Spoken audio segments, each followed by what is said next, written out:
မြမလေးလီလာဟာအမြဲတမ်းသဘာဝရဲ့စွမ်းအားတစ်ခုပါအခန်းတွေထဲကိုခြေဖျားထောက်ပြီးသူမပိုင်သလိုပြေးလွှားနေတယ်စကားမပြောရခင်မှာစကလုံးတိုင်းကိုမှန်းဆကြည့်တော့သူကကတိပါနဲ့ပလဲတွေလိုအတွေးတွေကိုယုံကြည်မှုအပြည့်နဲ့ချောမွတ်နေခဲ့တယ်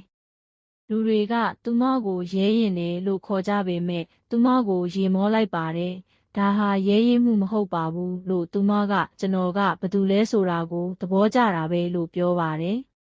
ငါတို့နှစ်ယောက်နွေရာသီတုန်းကမှတ်မိသေးတယ်ကျွန်တော်ရဲ့ addiction တစ်လျှောက်မှာသူတို့ဟာတခြားသူတွေလိုဦးကြောင်ကြောင်ရှောက်လည်နေခဲ့တယ်လီလာသည်အဖေ၏အကြည်ရင်ကြီးတစ်ထည်တွင်ပင်လယ်ဓားပြတအူအဖြစ်သူညံ့ဆင်ထားသောလီလာသည်သူမပြီးဆုံးမီဒရိုက်တာ၏လက်ခုပ်တီးမှုဖြင့်သူမ၏လိုင်းများကိုတီးဆိုခဲ့သည်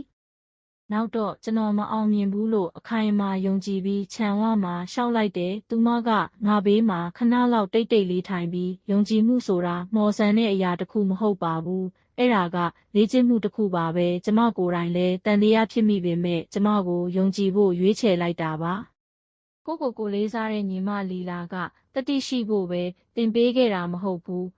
ကိုယုံကြည်မှုဆိုတာမင်းမွေးလာတဲ့လက်ဆောင်မဟုတ်ဘူးဒါကမင်းတီဆောက်တဲ့အလေးအကျင့်တစ်ခုတစ်ကြိမ်တစ်ခါပဲသင်ပေးခဲ့တာ Subscribe my channel